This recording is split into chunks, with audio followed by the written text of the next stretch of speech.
All right. Well, hello, Amelia. Thank you for coming. Thank you for Thank joining you for me. having me. Fun, fun, fun. These are always fun. So, we like to start out right off the block with rapid fire questions. So, Okay. question number one. This is the Artist Appeals, folks. Welcome. Question number one of our rapid fire questions is, what is your number one top selling piece of art, product, style, or theme? What works for you? Do share. Um, I find that whatever becomes popular is whatever I've done 2 years before. So I think people have to get used to it. It's very weird. So like I definitely cycle through different themes in my art. So right now people finally caught on to the fact that I paint pagan goddesses and they're like, these are great. And I'm like, I started that 5 years ago. I pushed that 5 years ago. You all ignored me. That's fine. You This is know, I fine. think it's a thing. It's really a thing that I found with my art agent. He always picks the ugliest work, Yeah, hands down. people are like, this is your best piece. And I'm like, is it?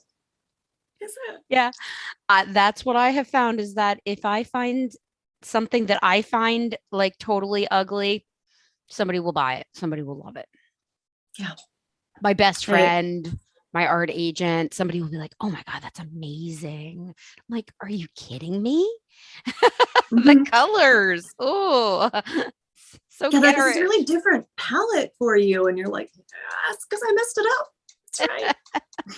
Happy accidents. Happy Yeah. accidents. Bob Ross. Yeah. Yes, I once had a college professor tell me that if I could make something so ugly, everybody in the class agreed it was ugly, that he would give us an A. If somebody could make something so ugly, everybody in the critique hands down agreed it's ugly, he would give us an automatic A. And I tried. I tried really, really hard. And don't you know they loved it? God damn Of them. course.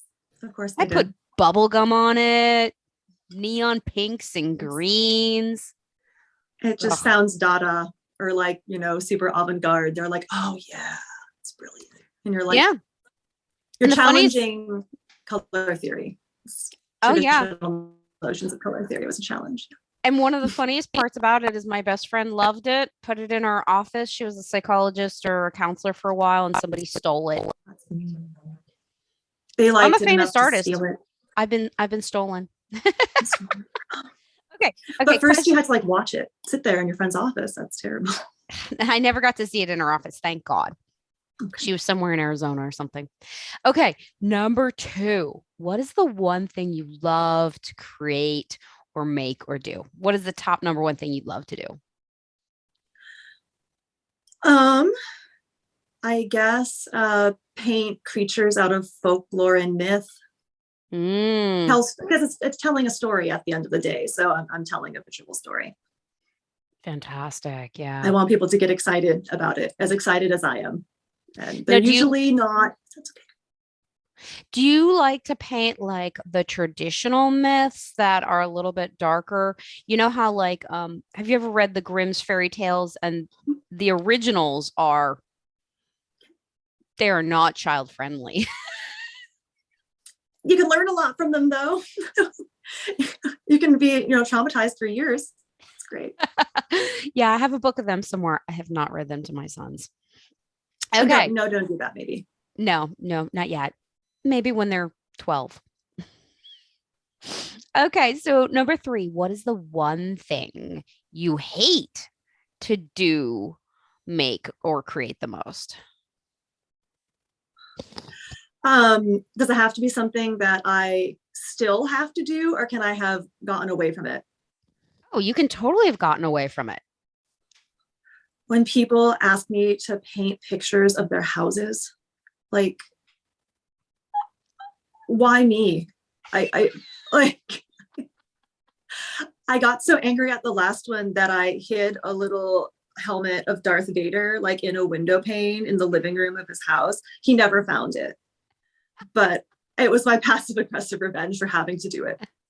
Oh, I love that. Thank you. You know, there's a lot of people that make a lot of I know an artist, a pastel artist that loves to do architecture. And I know a landscape artist that he loves to include architecture, but the perspective I and hate it. it's challenging, it's a real niche. It's math. It's too much math. Yeah. Yeah. I hate math. I need to learn to hold still. This chair creaks. I hope I don't fall through, folks. I was telling Amelia earlier that one of my kids stole my stool. So I am sitting on this rickety chair that has like a hole in the caning. So if I fall through, please laugh at me. With you. Laugh with you. I'm not laughing at you. I'm just laughing near you. Perfect. Speaking of which, number 4, what is the funniest or weirdest experience you've ever had with being an artist? Could be anything, really. There are too many. Give us a good one. That's just too hard. I asked the hard questions. You did. I think that when I had a gallery for a little bit, I got the dumbest and weirdest questions and like comments thrown at me. Like, did your mother help you paint this? My mother is a botanist. She did not help me paint that. Why would she help me paint that? Or, did you paint this with your hands? I'm like, no, I used my toes. I don't, and they're serious. There are some really weird ones. Oh, that's funny. I didn't know that I paint them with my hands. Or well, there are famous people that do paint with their toes. Hey, look, check, I got kitty cat socks on today. Oh, yes, sometimes I film in socks. Sometimes I film in bare feet. Sometimes I film in shoes. Are you wearing shoes? Wait, are you wearing pants? I am wearing pants. I did that for you. I considered not doing it, but I was like, no, Amelia, don't do that. Damn, you should have not. And then I would have made you stand up and we could all had a good laugh. That's true. I mean, make sure I was wearing nice underwear if I was going to do that. So fantastic. We'd go viral. We might. Yeah, no doubt. No doubt. All right. So number 5, what is the one most important piece of business advice you would give to yourself if you're just starting out again today? This is one of those throwback questions. What do you wish you knew when you started out? Everybody else is as scared as you are. Yes, that is so true. It's so reassuring to know now, but everyone else seems to have it together, and I don't, and that's fine. Oh, I hear you on that one, girl. You're preaching to the choir, because sure, I'm doing this, but I got up this morning and I was like, do I want to get out of bed? Do I want to put on a face? No, it's cold. Can I just stay cuddled in here and just let the world float away? Oh, wait, I have to get my children off to school. Damn it. How dare they? Oh, I know. No, that's the highlight of my day. Go to school, children. Go, please. That makes sense. All right. I have a 6th one for you. Okay. This one is a challenging one. This is a philosophical question that I just thrown out there. Why do you think it is some artists find success so early on or so easily? And some artists and I'm talking the biggies here. Why do you think some of the biggies can charge like thousands of dollars for a single piece? And the rest of us are like just muddling through it. What do you think the secret is? I don't think there is a secret. I also think it depends on the genre of art. Ooh. I think that, in some disciplines, you can tape a banana to a wall and suddenly, you're brilliant, and that banana is going to sell for so much money. That's fine, I guess. Who was that? That was recent. Who was that? Recent. I made a point of not finding out. I was too grumpy about it. Right? It makes you jealous, doesn't it? Maybe that's the better question, is how do you contend with that feeling of I'm just like, I'm an illustrator. I'm in a different, if I was a fine artist, I would be homicidal. But because I'm an illustrator, I'm like, nah, man, it's fine. You do you. That's great. Yeah. And I also think of like, Marcel Duchamp was like, ha ha ha, toilet. And everyone's like, brilliant. And he was like, oops. And, I hear that Rothko was like, really, really? Okay. Like, so. Yeah, it is. It's one of those weird things like the toilet thing. I believe he submitted that originally to a gallery to exhibit not under his name and they rejected Harmut. it. Mm-hmm. Yeah, Yeah. that's how he signed it. They're like, that's not art. And now it's in the art history books because then he stepped forward and was like, oh, but I'm Marcel Duchamp. I just Mm-mm. imagine him saying it that way. Well, if your name is Marcel Duchamp, you have to.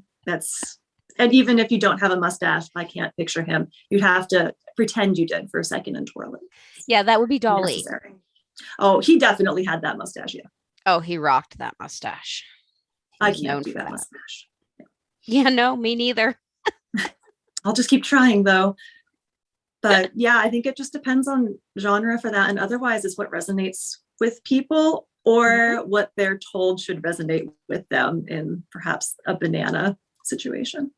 Yes, yes.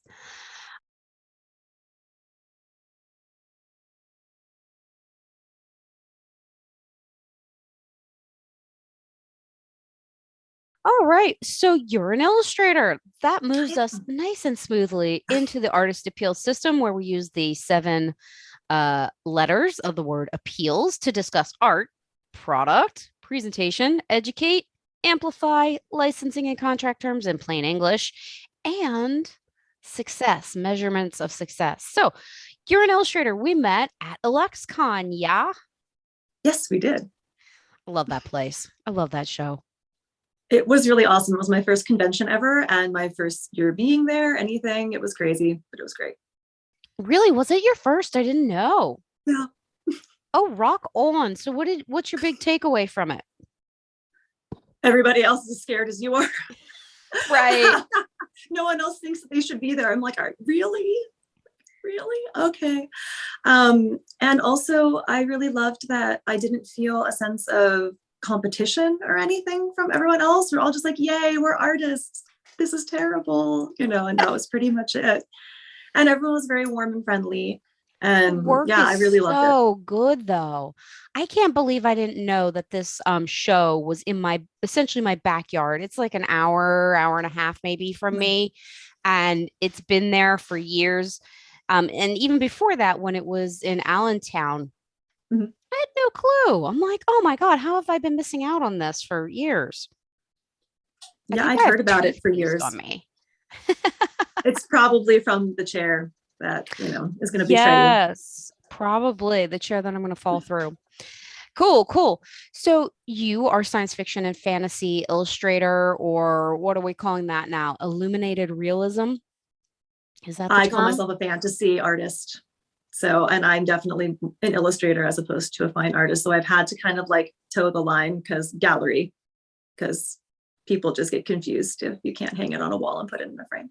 Well, let's define that. You're very clear that you're an illustrator versus a fine artist. And I think a lot of people are curious, what's the difference? Um, one of the biggest searched terms out there is what is fine art? And that Mhm. is, such an esoteric question and Yeah. connotation or what's the word I'm looking for? Like, how do you determine fine art? It's yeah, no, there's no solid answer to that. I would say it's pretty ambiguous. Um, I think of it because I was in the illustration department in my school, and the way we defined an illustrator was somebody who's trying to tell a story. Of course, many fine artists do as well, but an illustrator is often perhaps working for pay, and it's their job that they are like, no, no, no, I like 9 to 5, I'm an illustrator. And I'm sure there are fine artists who also operate that way. But in my school, they did not at all. And they said that we were commercial hacks. We're terrible. We actually didn't speak. There was a huge divide between us. Oh my God. And they were like, they put us with the graphic designers and we were the worst of the worst. And then, they had their side of the building and then the printmakers hung out in the basement and didn't speak to anybody. So we called them the pod people. The It mole is people. so weird the way there is a division in the arts. Um, you know, this kind of elitism or siloing, as they say in business, of this like, oh, well, you're a graphic designer, you sell your soul for money. Yeah. You And work it's for like, the no, big it's my, corporation and you try and sell things. no, I'd like to eat and pay my mortgage doing something that I love. Is that really that much of a problem? Like, Right? yeah, I never think of it as selling out. And I know that people also get funny about, because you were talking about it, because I went to your lecture and I do have lots of notes about it. I think they're mostly in Max's notebook, but that's fine. And people get funny about like merchandising their work and putting it on different things. Yeah. And like there are certain pieces I won't merchandise a certain way, but otherwise I'm like, I don't really see what the harm in this is. I Yeah. don't think of it as selling out. I think of it as creating different revenue streams and making things that people will enjoy. And I think Amelia, that I might be another love that. illustrator thing. Well, No, I love that perspective because you do have to make that mind switch. Um, I think you have to accept that you have to have something you can sell. But I like yeah. what you said about there are some things you won't put certain pieces on. And I think that's completely appropriate. If you know your target market, if you know what the work, who the work would resonate with, then you can figure out what type of product that work would like augment, would go on really Mhm. great. Like, so why put it on something it wouldn't work on? Like, Yeah.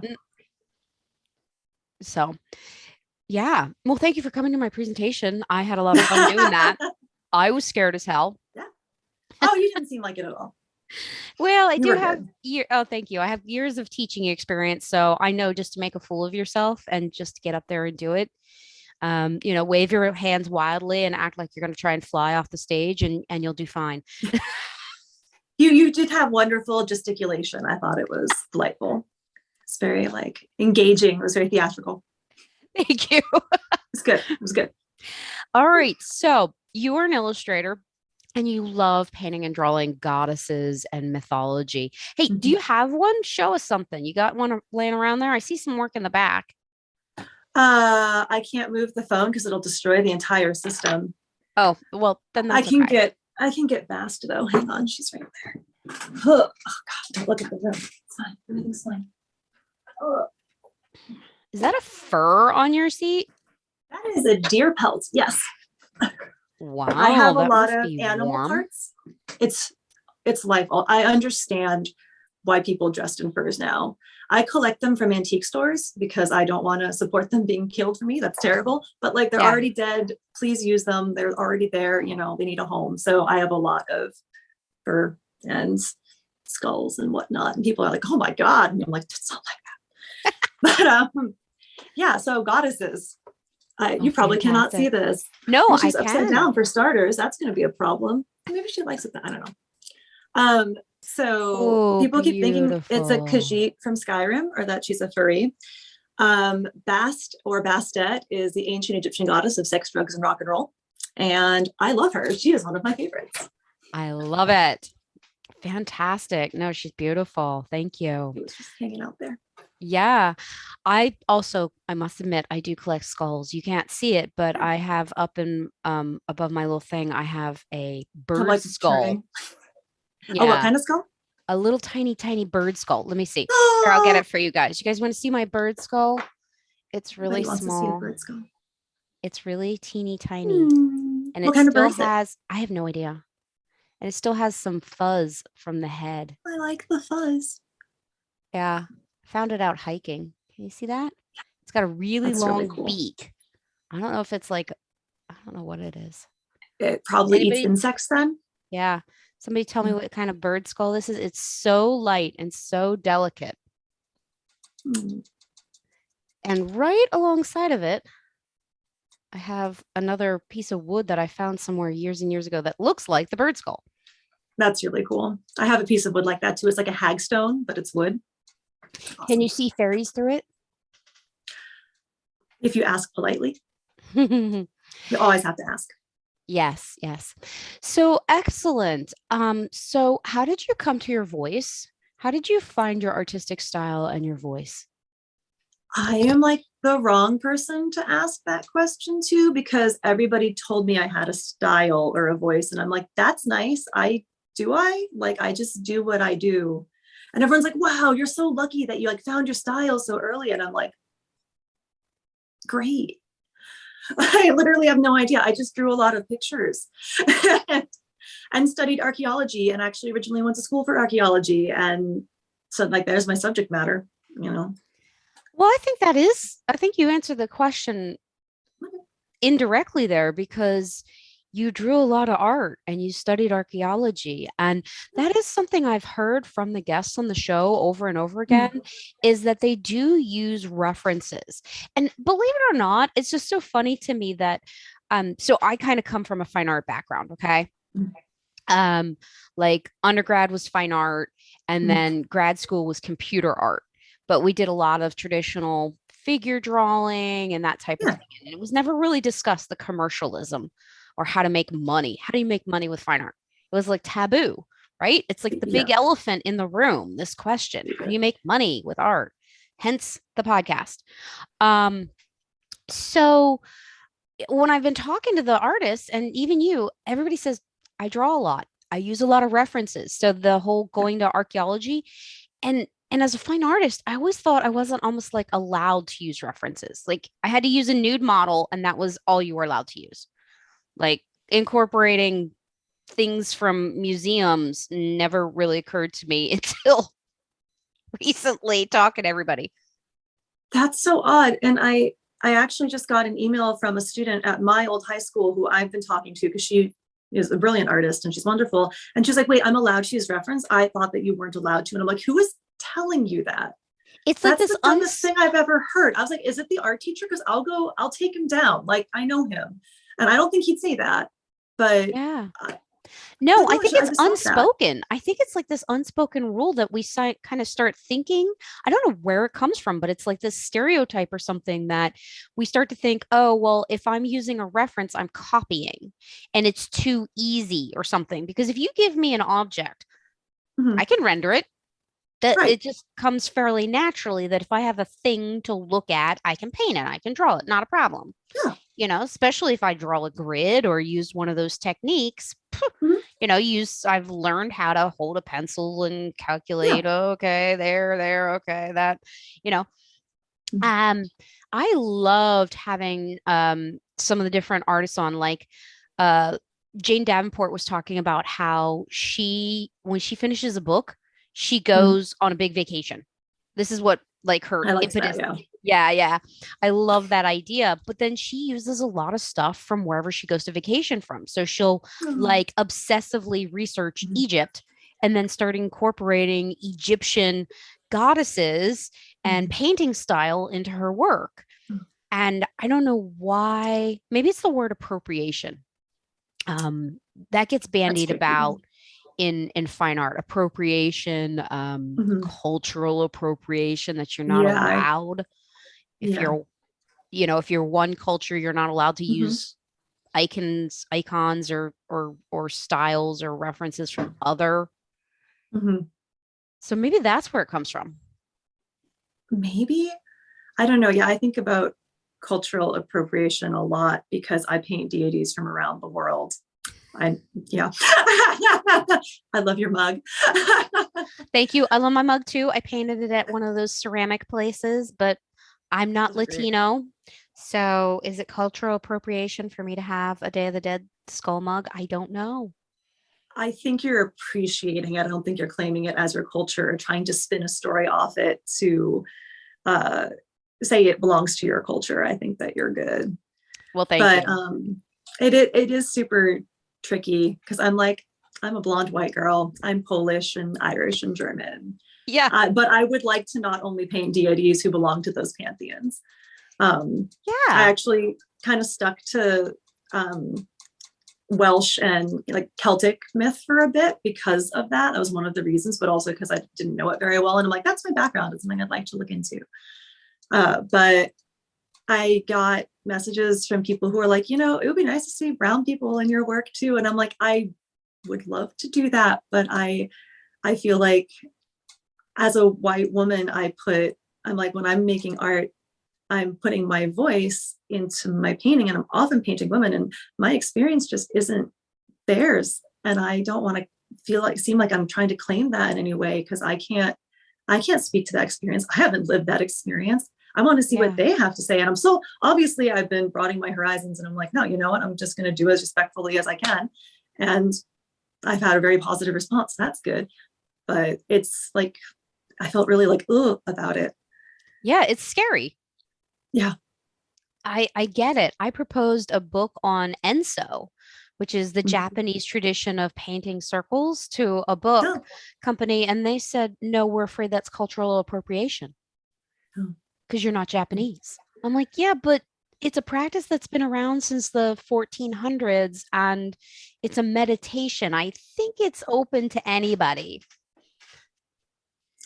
It is super tricky. And I think that everybody draws the line at different places. And I'm just like, you know what? We're having the conversation. Let's keep having the conversation. I'm just excited that it's happening. And I that agree. people, you know, like, even if I'm uncomfortable or nervous, well, good, maybe I should be. And Yeah. that's a small price to pay for everyone being like, you know, I'm not comfortable with this. This is not okay. So I agree 100%. Let's keep having that conversation. All right. Speaking of conversations and products, we were just talking about product with illustration. And I love the fact that people started asking you for more diverse goddesses and that you're doing that. How is that translated to products? So you're an illustrator, you put your work on products.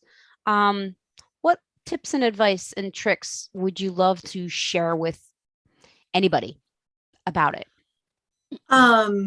well, that's funny you mentioned goddesses, and we were talking about them specifically because they're the ones that because I'm pagan and I worship several of them, I will not print them on mugs, for instance, because to me that just doesn't feel right. The Fey creatures, mind you, they don't seem to care. So I'm like, you want a sticker? You want a sticker of a feudal? I can make that happen. Like, you want a mug? You want it on a calendar? I put together a calendar every year. I think it's really fun. I would not suggest printing mugs yourself unless you want to experience a world of pain and heartache. But that's a whole saga. Don't do that. We actually, I had a lovely artist on named oh geez. Um I have one of her mugs. She's all over the internet. Oh Jesus. Erin. Anyways, I had a mug artist on and she does like 5 at a time. Yeah. And it's like right on the tip of my tongue. But yeah, she has said it's, she's pulled it back to her because she didn't like the quality of mugs that people were doing. Yeah. I think you have to find products that feel right for you and your work, right? Right. So do you use print on demand? I actually print all of my own prints myself, and I did the Nice. mugs myself, which, like, again, terrible.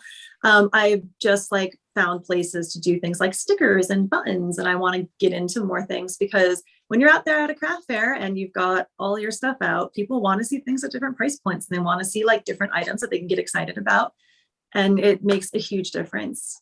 So great advice. That's what I've been spouting, man. You've got to have different products at different price points and different sizes and different things because yeah. not everybody has wall space. Yeah. And one of the things I learned in a store, like having a retail business, was if you can give people options for something, it doesn't become like, will they buy it or not? It's which one they'll buy. So the more options I can give them, the more they're like, oh, you have this. Oh, you have this. Oh, we have, oh my God, I love buttons. And then, it goes downhill from there. But that's kind of the idea. And do people really love buttons? They really like buttons. Really? Like little pin buttons, I don't say pins because everyone's making enamel pins now and they're not pins, they're technically buttons. But yeah, people get excited to put them on like their jackets and like on their bags and stuff. And I'm like, there's a cat skull on that. I'm glad you're happy. I'm happy too. I have never worn a button in my life, I don't think. I also haven't. I'm not a pin type of girl. Things and on things.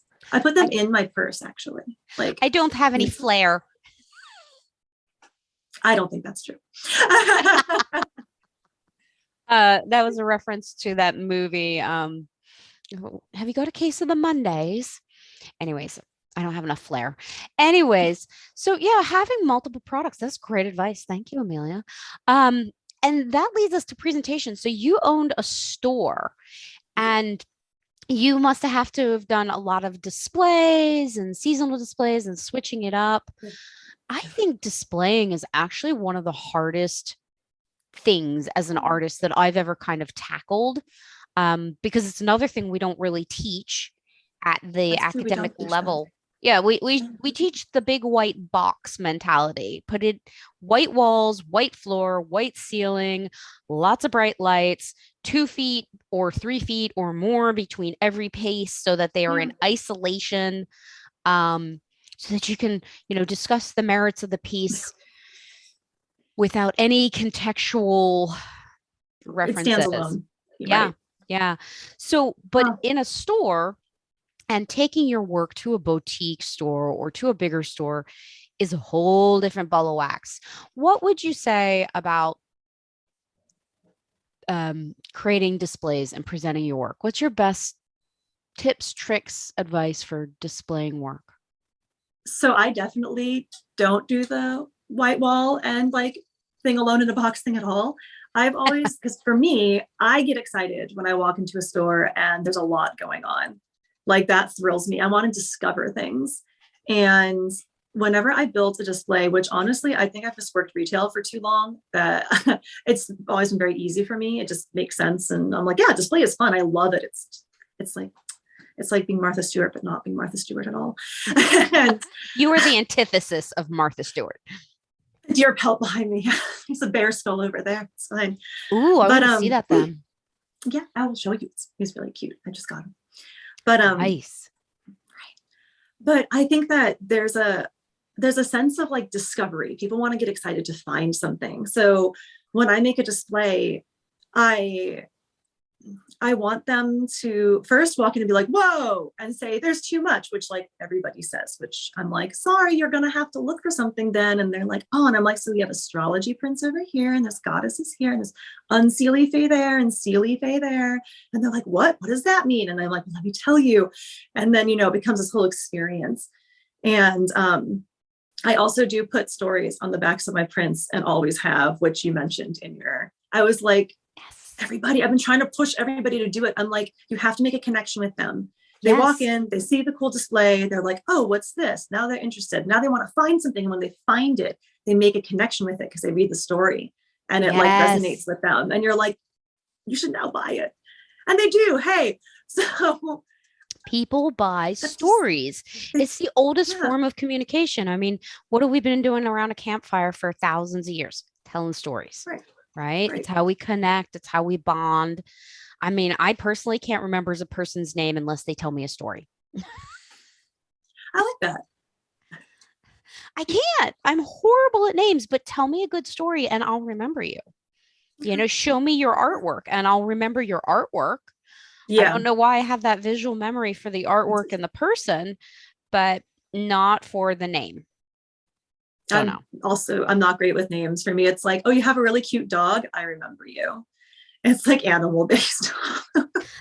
Well, if you own dogs, which I do, and you walk dogs, then you know everybody by their dog's name. By their dog. Yeah. Yeah. Oh, your mouse's mommy. Exactly. I'm like, I have no idea who you are, but hey, cute dog. Yeah. Yeah. I love what you have to say about presentation, though, about making it like a little treasure hunt. I think that's fantastic.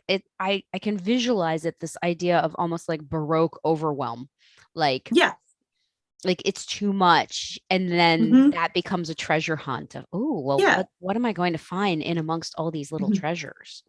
And I made jewelry from antique parts for a while. So that became part of my aesthetic. And then I had lots of like, I get vintage and antique boxes for my prints. I have old pieces from like the window display I used to have. I have like old empty frames that are falling apart and covered in lichen. And like, they're just so cool. So if I have a chance to like display with those, I'll take it. And animal bones, because I'm me. But like, it all just kind of comes together, and it's branding essentially. And it's like, look, here's my voice, here's my brand, here's the thing, here's the experience, have fun, go on an adventure. and it Yeah. seems to work. Yeah. And so, is everything for sale then? Like even the display stuff or If they just want the to art? fight me on it. If they're like, I will give you $1,000 for that. You really want to do that? You can have that lantern that I bought from my friend's store for $14. Like, all right. But generally I try to, if it's something I bought from somebody, like the lanterns that people kept trying to buy in Salem this year, I was like, they're at my friend's store. It's called Sacred Circles in Gloucester. Please go there. Here is her card. Go. But I they love can't buy that. my animal skulls though. That's not, they're mine. But, Yeah, those are hard to find. And normally when I find them, there's a story behind them. yeah. You know, the animal skulls that I have, I've pretty much all found, like found. That's awesome. Yeah, my dog dug up a deer skull last summer or 2 summers Oh, ago with the actual antlers still wow. attached, which Wow. I've That is never, lucky. and it's out on a ledge outside, and a bird built a nest in between the two antlers. I'll have to send you a picture. I have a really Please good one do. of this Yeah, that's baby coming up and being like, "Ee, ee, ee," and it's like in that really weird stage where they're all mhm. eyeballs and no fur. Oh, Or not fur, oh. birds don't have furs, but um yeah. So, well, how do you get all that stuff to wherever you're going? Like, do you take it to conferences and set up these big elaborate displays? Yes, it's horrible. And It's I've work. mostly, it's a lot of work. I've mostly done, like I said, craft fairs up until recently when it was like more like conventions and stuff. So, Yeah. and they have to be local. Mhm. And one of my students calls herself my unpaid intern, and she shows up in her Honda Fit, and I have my Honda Fit. And usually we can get everything into 2 Honda Fits. Um, Nice. yeah, Max and That's a I were worried lot. about a LuxCon, and we got a U-Haul to drive down to Pennsylvania. It was ridiculous. I should not be allowed to drive a U-Haul, for the record. Like through Newark, like, no, don't let me do that. Don't. You made it. You're alive. You're good to we're go. we're both alive, and that's what matters. And the U-Haul is undamaged. I would call that success. Yes. All right. Yeah. Yeah. So, okay. So you create these amazing presentations and then you use those as almost like a form of education Yes. for your audience. So Yes. Sealy Fay and Unsealy Fay. Let's define that real quick for people because somebody might want to know. Inquiring minds might want to know. It's a more modern division of the Fae Court into summer and winter, essentially. And the Seelie are supposed to be nicer, and the Unseelie are like the Wild Hunt, which are a problem. But honestly, they'll both rip you apart. It's just Yeah. one is like, I don't know, sunnier while they do it, and the other one is snowier. Have you read the Dresden series? Mm-mm. What? Everyone says I have to, and I'm like, I didn't know it existed.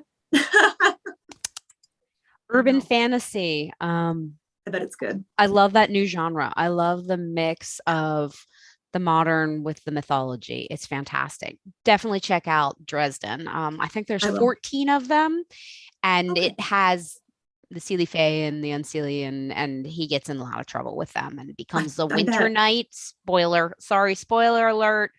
Um, it's way down the road, but my dog is named after one of the characters in Dresden. So check it out. I Um, will. so educating your audience, stories on the back, creating kind of a treasure hunt in amongst the display. How else do you educate or communicate with your audience the story behind your art, particularly since your illustration is so story intensive? Any other tips or tricks or whatever you like to share? Like how do you approach social media or the digital world? Uh, I am not a fan of social media. Um, I I mostly stick to Instagram with a little bit of Facebook. I am not good at making videos, so TikTok is just kind of a massive fail for me. I've been having to make reels. I've just been doing speed paints and calling it a day. But people get excited when I post a deity or a fae creature, and I'm like, here's the story. And they're like, whoa, and I'm like, yeah, of course there's a story. Come on. Yeah. So people are as excited to engage with it that way. I have more control over the language, and there's less, I think they're cool, than there is in person, which is nice. I sound way more intelligent. It's always a plus. Right, right, Um, right. I get it. I also, because I write so many stories to go with all the paintings, I publish a little booklet, like a little self-published booklet of art and stories once a year. And I Oh, nice. also throw those at people and like push those on social media because I'm like, this is an excerpt from like Liminality One. It's available on my Etsy. Nice. I like that. That's a Really good. sneaky. No, but it's cross promotion. It's not even Mhm. sneaky. It's like in business they call that a cross sell. I guess that would be a Okay. cross sell. So it's the idea of when somebody's interested in one thing, you can Mhm. offer them something associated with it. In the fine art Okay. world, it would be if you buy a print, oh, would you like it framed? Okay. Or if you're in the facial makeup realm, oh well, you just bought you know eyeliner, do you want Mhm. a matching mascara? Okay. Or this Yeah. kind of cross sell. So I don't think of it that way at all. If you've got a book of stories and one of the images is in that book of stories, then it's a cross Mhm. sell. It's like, yeah, this is associated, this is where it came from. Do you want the whole package? Yeah. If you have no wall space, for instance, which a lot of people don't, I'm like, there's a booklet I got you. They're like, it's great. I love that because I collect books. I love books. I love signed books in particular, limited Mhm. edition signed books. I collect them for my artists. So I might have to have one of yours now. Hint, hint, wink, wink, Don't worry, nudge, I've got nudge. three. Oh, this is as good a place as any. Where can we get one? Give us your address. If we want to connect On with you on social media and yes. get your book, tell me. Well, all of my things are on my Etsy because Etsy actually eventually worked out for me, which is great. And it's under Ameluria, Ameluria, which Wait, like do started that being my brand. slow. Ameluria. Cool. But if you look up Amelia Leonards, I will come up. And on Facebook, I'm Amelia Royce Leonards artist because my middle name is Royce and it's a really cool name. And on Instagram, I'm just Amelia Leonards art. Very cool. Very There cool. aren't that Have many you made Amelias. have you made one of those what are they called? They're called a link tree. Have you Yeah, tried that yet? Where you have one of yeah. those? It's on my Instagram. That links to everything. Fantastic. So, It's good. that's a little tip and trick, guys. So if you have a Instagram and you have all these different addresses because maybe like your domain name has to be a bit longer because Mhm. somebody stole yours or something like that. Happened to me once. Um, Oh, yeah, another story, another time. But never let your domain name expire because a bot will pick it up. it will. Um, yeah, you can create what's called a link tree now, which is one link that goes to all your links in one spot, Mhm. right? Mhm. Yeah, and in some places you can only have the one link. Like Instagram's like, that's it, that's all you get. And you're like, well, I guess it's going to be a link tree because now they're all there. See, Yeah. again, I feel sneaky. So, Why do you it's feel good. sneaky? I don't actually feel sneaky. I just like saying it. Well, fair sneaky. You know, That's why. yes, yes, but it's a good sneaky. It's like It's a good sneaky. Though to be fair, even illustrators are perhaps discouraged from outright asking for money for your work. Like in a situation like this, like on Etsy or on Instagram, like, yeah, from a client, sure, but you're not, you know, it's one thing to do that, and another to be like, I have this print, buy it at people. It does make you feel guilty, even with all of the business of art training. amazing, isn't it? It is really something. Hmm. Well, we are fighting to overcome that. All right. So, art, product, presentation, educating with story, folks. You've heard it here over and over again. Use those damn stories. Amplification. How do you do more without doing more? How do you do more with doing less? Because we are all so overwhelmed for time. Like doing the art and then promoting the art is more than a full-time job. Yeah, it's two full-time jobs. And honestly, that's something I'm trying to figure out. I Yeah. don't have an answer. I'm trying to find that balance because I've only been working full time like this since the beginning of 2019. Like it's recent. Right. And yeah, someone had told me, they're like, you only spend like 40% of your time actually painting. and like 60% of the time marketing and doing all the other business things. And I was coming to it having owned a small business. So I was like, I understand how much work that is. And I know how horrific that can get. So at least I had some preparation for it. But yeah, I liked what you said actually in your presentation when you were like, oh, you need to make like a reel or a video. So just whatever you're doing right then, that's already happening, make that into the reel or video that you're going to share. Then you're not going out of your way to make more content, like use what you already, I was like, that's brilliant. I'm going to do that. Oh, thank you. Doing that. And it has made it a lot easier. I really do think you have to incorporate the marketing part into the creation part, because I know that I've had problems where I've actually found myself only doing marketing and not creating at all. Yeah. And then you start to go la la, and you get pissy. And, so that's why I did that 3 years of ENSO, was because I was like, I have got to get back to creating, and it's going to have to be something fast, easy, and minimalist, or else I'm going to kill my family. Yes, I totally understand. I used to make jewelry for that reason, because it was a creative outlet that was quick, that it wasn't painting, but I was not in a situation where I could paint. So it was like, I'm making something. Right. And that helped. Yeah. After I had 2 boys, and when they were really little, I couldn't do anything elaborate. I couldn't go hiking and do my photography. I couldn't do any art journaling or anything elaborate. They get their hands in it, every 5 minutes. Mommy, I need this, or you got to nurse the baby, or I need my diaper, or potty, or accidents, or oh God. So yeah, you got to find something quick and easy. And minimalism turned out to be really challenging art form. Yeah. I would think so, honestly. It is. It's a lot harder than you think. Keeping it to that minimalism is like, I just want to keep going. You're like, but it's so good like that. But it's too, people won't think it's art because it's minimalist. It's a conundrum. It's a real psychological challenge, I think. Have you read Bluebeard by Kurt Vonnegut? No, I haven't. I know. I have a friend that's been yelling at me for years to read more Kurt Vonnegut, and I just He's wonderful. But Bluebeard in particular is literally about being an artist. So like every artist should read it. It's really important. It's an amazing book.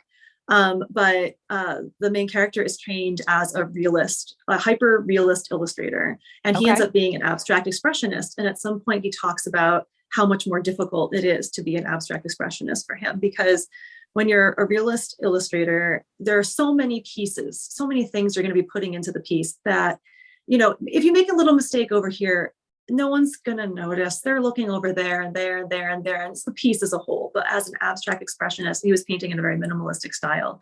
He's like, I've got these 3 lines I can play with, and that's it. I have to build an entire composition out of these 3 lines. And that is hard. And I was like, oh, and I actually hated abstract expressionism up until that point. And I was like, oh, okay, I get it. All right, that's fine. That's really valid. Okay, that is really cool. It's amazing. It's so good. I just bought like 6 books yesterday. Now I'm gonna have to get another one. You have been spoiling me. I bought the 2 books you recommended, and I started one of them, and then I went and spent an hour at the bookstore the other day and bought a bunch more of but it's good to have some fiction books, because I haven't been reading a lot of fiction. So art, product, presentation, educate with story, amplify by making part of the creation process the marketing process. And I do think that is one of the hardest things to do. You just had to come up with a plan, right? I mean, I can't even talk. I use the podcast. Actually, here's a tip. I use the podcast to make these videos, right? And then I'm using a software now called Lately. It's Lately.AI, and it's a artificial intelligence software that is supposed to look at the comments in your social media and create a word cloud. So it takes the comments, creates a word cloud, right? You're familiar with that idea? And then it looks at the most popular phrases and it matches it to your video or your audio. You can use either or, and then it pulls snippets Mhm. from your video or from your audio or from your text, if because essentially if you're doing video or audio, it creates a transcript. So it Yeah. converts it into text. And it basically matches those word clouds to the Mm. words in your content and pulls the snippets and tries to find what would be most popular. Oh. So fascinating software created by a woman and very modern. So that's kind of how I've been using bigger content, the Uh-huh. podcast, to Yeah. make smaller content. Yeah. That's brilliant. And I think I do remember you also mentioning that. And I was like, wow. The presentation, I'm like, that's a thing. They can do that now. They can give it a Oh. try. It's interesting. But Okay. I love the fact that you're doing reels and stuff like that on Instagram, because I was doing Instagram for about 3 years, and Mhm. the reels and the whole TikTok thing has kind of thrown me for a loop. I'm just kind of Me like, too. I'm reluctant, because it's like you have to create it on their platform, right? Yep. They're like all these dumb little rules too, like about the ratio. Like it has to be like 2:3. And, yeah, and I feel like they see a border, they'll kind of suppress it. They won't show it as much. Oh, really? Uh-huh. Don't, Lame. no border. Yeah, very lame because all mine had borders. That's how I found out. Oh, But lots of trial and error. And also if it's shorter, because it goes views are counted when somebody sees the whole reel, they have to finish it. So if your reel is only 7 seconds long, the likelihood of it being finished is much higher. And then that pushes up the views, which makes the algorithm like it more and share it more. It's like I spend way too much of my life like staring at the Instagram algorithm and wondering why and right? trying to figure it out. It's like, yeah, no, it's like talking to an insane person and trying to make sense of everything. There's nothing. You're like, no, no, you're just crazy. It's fine. No, It's that's a horrible. great tip though. So shorter videos on Shorter Instagram video. perform better. They do. Okay, good to know. Yeah, And if you find a way to do it all in one place and put it everywhere else, let me know, because that's what I really want, is a way to like right. do, like with Lately, I can do Mhm. these and then I can push little snippets to all the other social media platforms, but you still Mhm. can't push the video clips to Instagram Reels. You can only push it to, I think, straight up Instagram. And there's like a limited number of social Mhm. media platforms, and it's just frustrating. It's like, oh, how do you hit them all? You can't. You'll hear a lot No. of people say that you just need to focus on one. And Okay. or at this point, I think it's good advice, although I'm trying still to figure out a way to do it all. That's the kind of I can't do obsession I that. get. Like, how do I do it all? How do I hit them all? Mm. It's like a Mhm. little puzzle that in my brain, that I'm like, I got to figure this out. It sounds like that big spreadsheet that you showed us. That's Yes, that what is I my imagine the challenge. inside of your head is like at all times. So that makes sense to me. I'm like, yeah, that sounds right. Yeah, the spreadsheet, it is a thing. I have been working on that for a long time, and Good I spreadsheet. definitely, it's for me, it's the answer. For some people, it would be like, oh my God, what the hell is she doing? But for me, it's like how to organize. Okay, how do you organize all this? Because otherwise, my brain just freaks out and is like a hamster on a wheel spinning. Yeah. Yeah, You if I got to have get it it out. written down somewhere, because I'll just panic about not remembering it. I'm like, oh, I'm going to forget it. I have these things to submit to. I have this to deal with. I have to mail this to this person. And they didn't order on Etsy. Of course, they ordered on Instagram. Thanks. Great. Now I have to remember to find an address over there. And it's just like everywhere. And there's so many little tiny pieces that if I just take 5 minutes in the morning to like be like, this is what I need to do today. These are the things, then I can like take a deep breath and relax and not be Yes, scared of not remembering. Like that organization is so important. You, it I is. need it. For me, it's Great important. tip.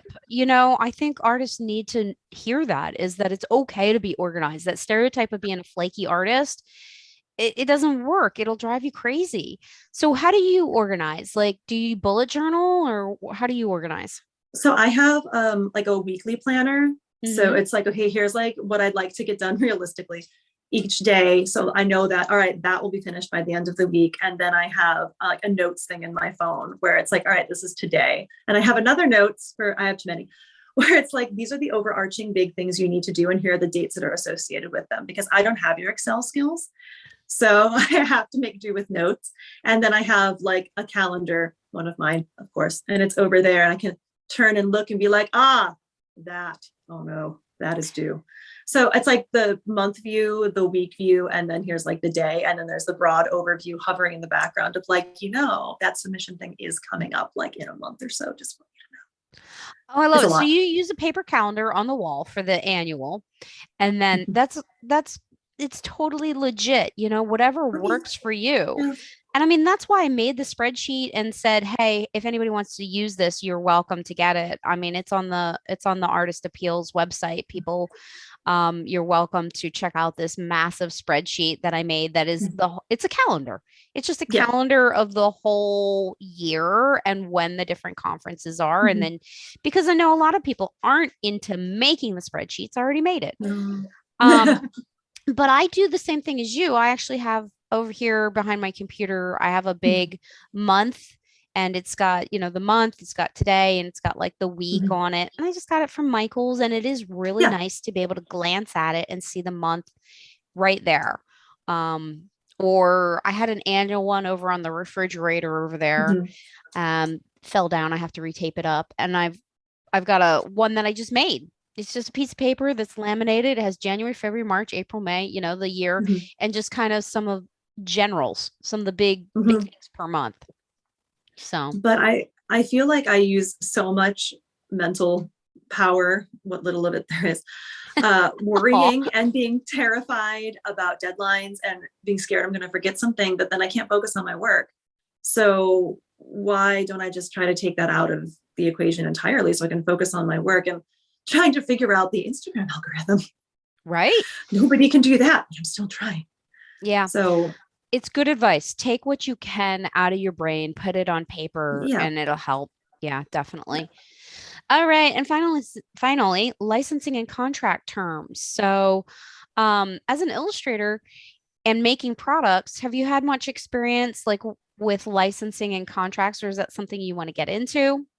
I have had, I don't know, I haven't really had licensing experience. I have been working like very up until recently, it's been all like private commissions. Okay. And that there are contracts involved with that, of course, because sometimes it's for like, it'll be like an artist approaches me and is like, hey, I have a CD coming out and I'd like to use your work for the cover. And I'm like, all right, we need a contract, boom, move on. Don't sell my work on anything else, please, without telling me. I recently got to do some work for two independent gaming companies that are like board game gaming. Cool. So that was, but again, it was mostly just, it was contract, and I trust them and they're great. And it was really fun because it's, so Well, like no, you get let's a talk card and about it's got my painting on it. And I'm like, oh, let's fantastic. talk about those contracts. Those are really cool gigs. And I think that's what Yeah. everybody dreams of and aspires to is, working with a board game or working with Mhm. an artist to put your work on their album. And you mentioned you use contracts, and it is so important. I think artists are afraid of contracts. So, what do you look for in your contracts? Like, what advice would you Um, give? well, the first thing I would say is that if somebody hands you a contract, they are expecting you to edit it. Like they don't, that's don't think it's like set in stone or like, oh, I can't accept these terms. Like, great, you can't accept them, then edit it and send it back. And everyone I've worked with is super open to doing Yeah. that. And I've sent out contracts and they're like, hey, can I edit this and send it to you? I'm like, yeah, of course. We're coming to an agreement. Why Yeah. would I not want to do that? It's protecting me and you, it's protecting everybody. Um, I I personally am not so great at just like pulling a contract out of my butt and being like, here it is. But my mother, who was a botanist, but also worked in the telecommunications industry, worked specifically with contracts and dockets and stuff for the FCC. So she was like, I got this. And I was like, okay, so this is the part she did help me with. And so she wrote like a base contract out that was kind of modeled on things she had found floating around the interwebs. And now I use it and can adapt it and change it for whatever I need. And like I said, I'm expecting there to be edits to it when I hand it out to somebody. And that's all well and good and helps everybody. I can't imagine not having a contract unless you were really good friends with the person. No, great advice. So number one, have a contract. Number Have two, a don't be contract. afraid to ask for changes and edit it. And number three, have a base contract. I love that idea. Yeah. There are a lot of websites out there now where you can find examples or downloadable templates for Mhm. Mhm. contracts. Yeah. Yeah, yeah, yeah. Really great advice. Guys, don't be afraid of contracts. Use them. The commission process. You've Mhm. done a bunch of commission work as an illustrator. Can you just walk us really quick through what your process would be? I've asked this Mhm. of a couple other artists and I love their answers. It's been so educational for me. Um, Okay. because the commission process, I I didn't, I think, understand it before, and it seems to me that it's a really great way to make money. Yes.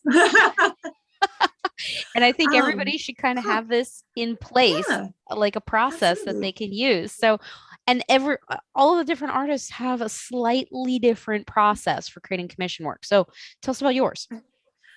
So the first thing to establish is if they're asking you to paint a picture of their house or not, because if they are, the answer is just Um, no. um, when people approach me, actually, I try to answer as ambiguously as possible because who knows what they always, they never say, I want you to do this. I have this great idea. They say, hey, I want you to do a commission, and I'll tell you what it is. So my reply is always, oh, that's so interesting. I might be available. It depends entirely on your budget and the time frame in which you need it, and if your idea fits into what I do. Which I used to be too scared to ask that, and that's dumb. Don't be too scared to ask that. Don't come to me to paint your house. It's not going to happen. I'm not bitter. I'm fine. unless But you could turn your house into a fairy house. it better not have any like right angles in it. It will have to be organic and made out of a log. And then, yeah, sure. I'm very happy to do that. I paint a lot of tree doors. It's fine. But not like Cape Cod style house in a hill. Not going to happen. I love that. Three, I love that answer though. Yes, if the time, Yeah, the budget, and budget. the style all fit with me, that's fantastic. And I try to get them to tell me what their budget is instead of like spewing a number at them because I just want to know. I might lowball myself and I don't want to do that. But also B, I find out if they're serious or not. So they're like, well, I've got $20. And I'm like, we're not, no, like I can't help you. But if they're like, okay, my budget is up to like this, I say it's like $200. And I'm like, okay, well, I don't do anything for less than 150. And then I have example pieces of like this piece cost 200. This piece would be 500. This piece would be 1,200. And like people really appreciate having the visuals because I can say if there's a full background and it's the size, depending on the complexity of the background, it's going to be this. But when they see it, they're like, oh, there are bunnies dancing behind her and a lot of trees. I bet those bunnies took time. Okay, I get it. Like, thank you. I love that. That's a Um, great tip. I've never heard that do that. before of commissioned work examples and scaled. That's Yeah, fantastic. What a great idea. Thank you. it's super helpful for everybody involved. And yeah, so okay, I've established that they have a budget, which is always good, that they want something to happen that is something that I can actually paint. And then it's like, timeline wise, I say, because usually I have several commissions or at least some project that I'm working on. I can very rarely take it like that second. So I'm like, dude, if you want it for Christmas, like a guy recently did ask me, I'm like, that is not going to happen. I am really sorry. Um, Bold of you to ask, but no. But he was actually like, I really want the thing. So, if you're still available in the spring, and I'm like, yes, but I need a down payment now. Because if you want to like reserve that space ahead of time, I'm going to reserve that for you, but you need to give me like $50 to $100 just right now. And Right. then I will put your name in because people just forget or they decide they don't want to and they don't necessarily tell you. And there you are sitting around thinking, I've got 4 commissions lined up. We've got no down payments on any of them, no agreements or anything. And then they all fall through. And you could have been scheduling other work at that time. And that makes me crazy. And Right. Great literally advice. nobody has had a problem with a down payment. They're like, oh, of course I would do that. Right, right. That's brilliant. I love it. So get a down payment, have a contract in place, and schedule it out. You're so business minded. I I had a love store. it. I promise. Oh, I made the mistake one time of thinking that I was getting this big wholesale order for my craft company, I Connect Crafts, and they said we're going to want this many, but I didn't get that down payment, and I went and bought all the mini brads. Now, Mm. fortunately, it wasn't a huge issue, but they came back and were like, "No, we're going to take like half of what we said we were going to take," and I ended up with all Uh-uh. these extra mini brads, and I'm like, "God damn it!" That's So horrible. never buy supplies, never count on a commission until you get that Hmm. money. Don't buy supplies until you've got a down payment. So do you take half or a third? I've heard some artists say they'll do half up front and half at time of delivery. I've heard other Hmm. people split it in thirds, whether they'll do like a third in the Hmm. beginning, and then they'll do a third when the design is Yep. accepted, and then a Yep. third at the end when the final product. Like, how do you split it up? It depends on the client and who I'm working with and what the budget is. Because if it's like, if there's like a, this is going to be $1,000 painting, and I have a person who's like, I can pay you $100 a month for the next year. I'm like, all right, I will not begin work on it until I have received X amount of money. And you absolutely will not get it, of course, until you have fully paid me. And that's always worked for me and been fine. If it's like a smaller budget, then I'm like, yeah, you want to give me $50? Great. I, I, I was in a situation at a Comic Con where I was approached by a drunken woman dressed as Harley Quinn, who really, in that moment, needed me to paint a picture of her parrot, and was very like, she's like, no, this is it. And I'm like, all right. And she was like, how do we do this? And I'm like, well, you give me a down payment. She's like, how much? And I'm like, she might not remember this in the morning. Just ask her for $20 because this is just, that would be mean otherwise. So I was like, just Venmo me $20. It's fine. And then if she forgets and she doesn't want to do it, she's only lost $20. Right, She right. actually did email me back like a few weeks later, and she's like, so parrot. And I'm like, well, I'm going to need pictures of the bird also, but yes, I can do that. I can't believe she remembered. I was That's really excited great. she remembered. I'm like, yeah, I'll paint your parrot. That's great. I love animals.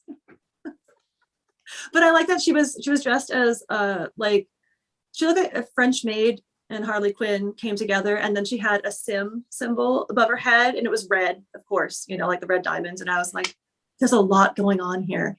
I love it. This is great. And were you like, I'd really like to paint you? I didn't know what would happen if I said that, considering, everything else. So stick with the I'd like parrot. you to paint my She parrot. was beautiful. I absolutely would paint her, but maybe not with the sim thing. I don't know.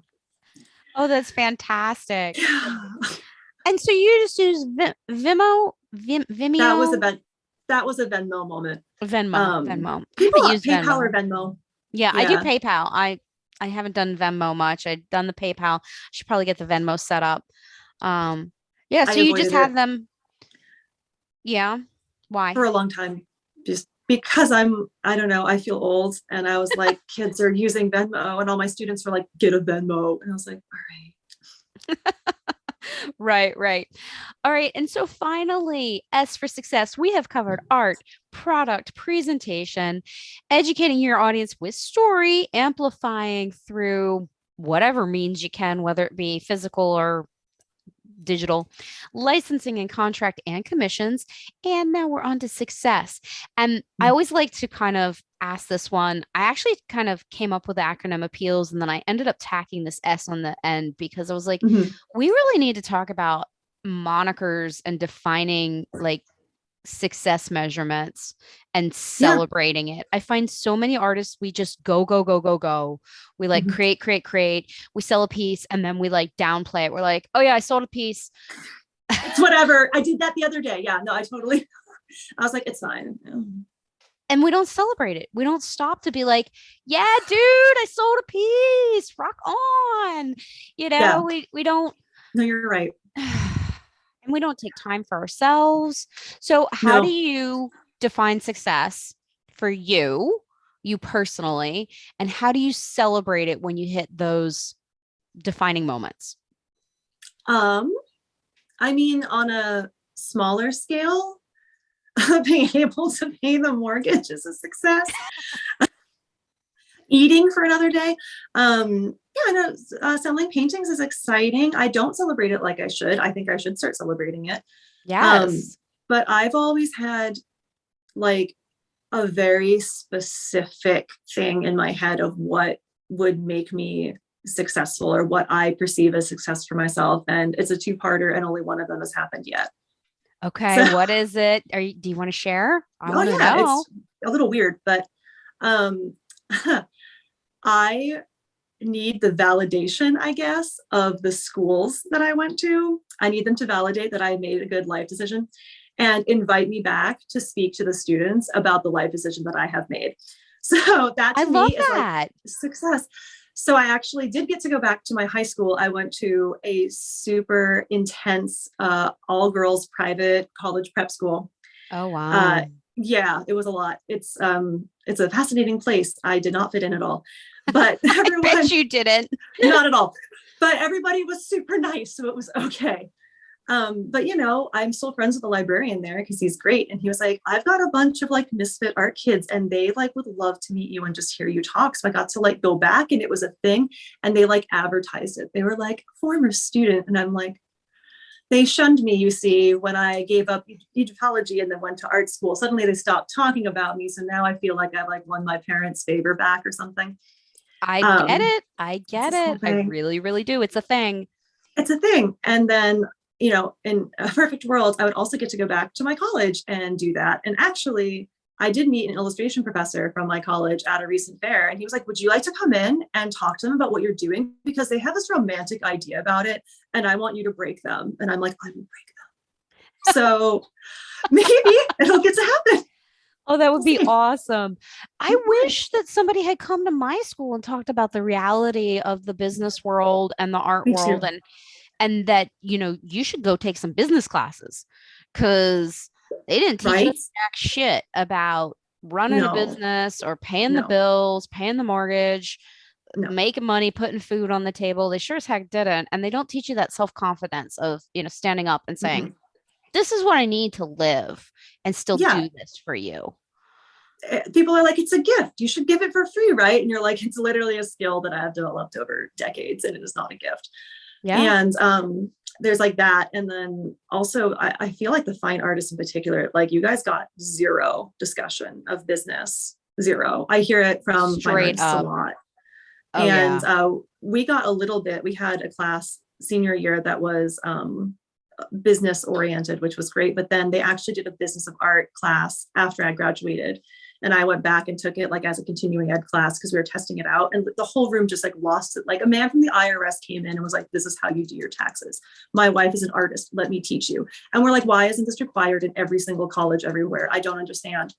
We all just got Yes. mad by the end of the week. We were like, why is this not required? Come on. Yes. We had a portfolio development class, and it was like, here's how you put together a portfolio and take it to a gallery and present it.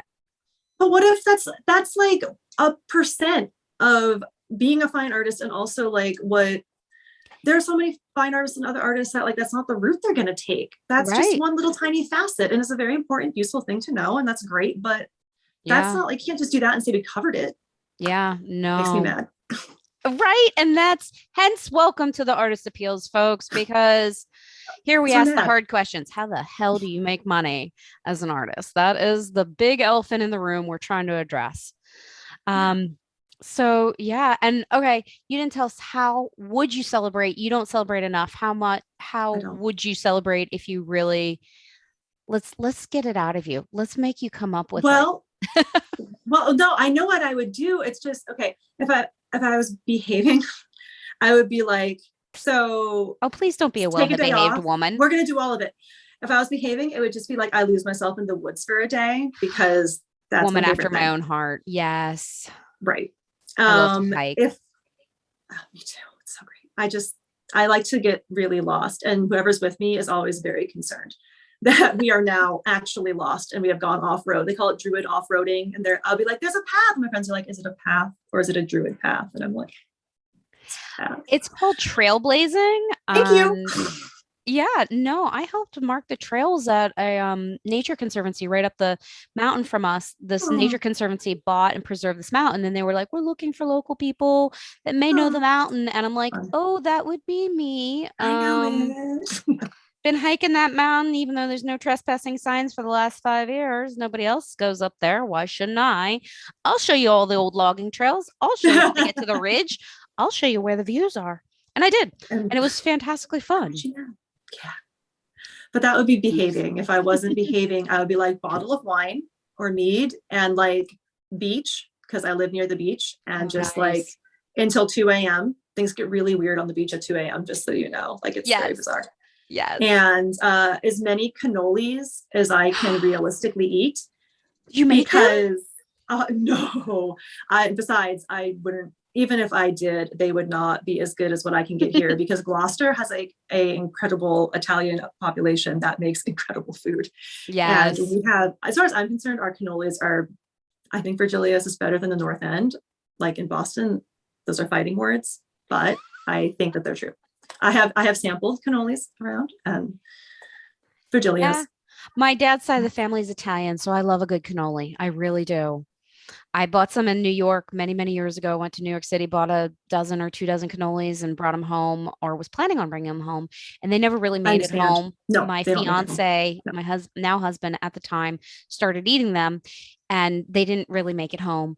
And then we had dinner with my grandmother, my Italian New York grandmother, and he was talking about how fantastic the cannolis are. And I'm kicking him under the table, going, "Shut up, shut up."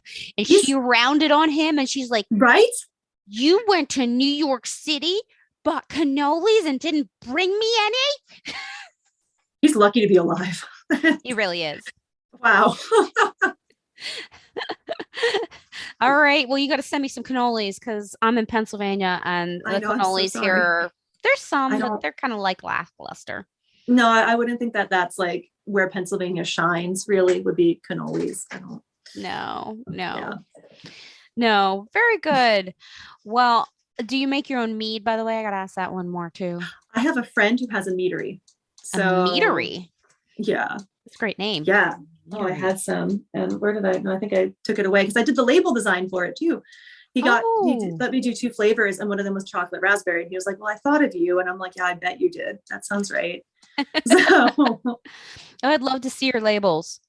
Where can we see those labels? It's Dragonfire Meadery. Oh, yeah. They're getting their, I think that, I'm not sure if my flavors are up on the website yet. Chocolate raspberry and elderberry, but they're good. I got so many bottles, not just because my art was on them. Was that in the contract? Yes, actually it was. He paid me in like money and mead, and we split it. Fantastic. No, that is a great old-fashioned way to do things. It defrays the cost for the client, and you get a little something on the side. Yeah. You should always get like sample product, right? Yeah.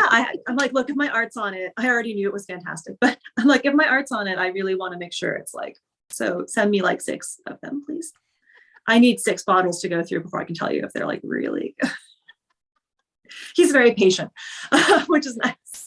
One of my friends, a former student, alumni, and now friend, was on, I think, the first season, Ashley, and she's got this really cool company where she makes infused lip balms. So she makes lip balms that she goes to wineries and meaderies and coffee roasteries, and they give her sample product, and she always asks for extra. So they'll be like, "Oh, well, you're going to infuse." She makes their custom labeled.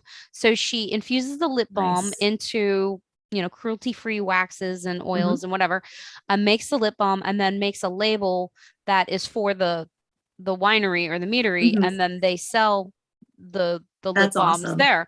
But she always asks for extra. So she's always like, "Yes, I'll need 6 bottles of that walnut toffee coffee whiskey." Yeah. And they're like, "Oh, really? You need all 6?" She's like, all of them. Yep. 6. Oh yeah. Definitely. So yeah, always get a little extra for sampling. Well, very good. Well, thank you, Amelia. Thank you for being on The Artist That Peels. I appreciate so much. Where can people find you again? Okay. Facebook is Amelia Royce Leonards Artist. Instagram is Amelia Leonards Art, and the Instagram does have the LinkTree. So just throwing it out there. So go to the Instagram first, and then just follow you on everything else. everything else, the Etsy, and there's a website with a mailing list that might be going off into the ether that I have to work on. I don't know what's going on there. It's fine. Oh, that is the Don't challenge. challenge. But yeah. Emails. I don't like the emailing thing. That is my biggest conundrum. I feel like I'm spamming people when I email them. Do you feel that way? Mm-hmm. Yeah, I've only been doing it for a little bit and I already feel like a major asshole. And I just am like, you know what? At the top, I'm like, please feel free to leave. Whenever you want to leave, just go. I'm not holding you here. Yeah, please don't be offended if I email you. Yeah, it's a hard one. I think that's something we have. I like that you just put a disclaimer right at the Oh, top. yeah, at the top. That works. That's Well, it you. kind of defrays the whole thing. It makes it like, hey, it's okay. Don't bother Mhm. telling me, just go. Don't rip me a new Go, just one. leave. Take your Leave, thing. walk out the door. Don't turn around now, because you're not welcome Not welcome anymore. anymore. Well, thank you so much. I have really enjoyed this. And thank you, thank you, thank Yeah, you. thank you for having me.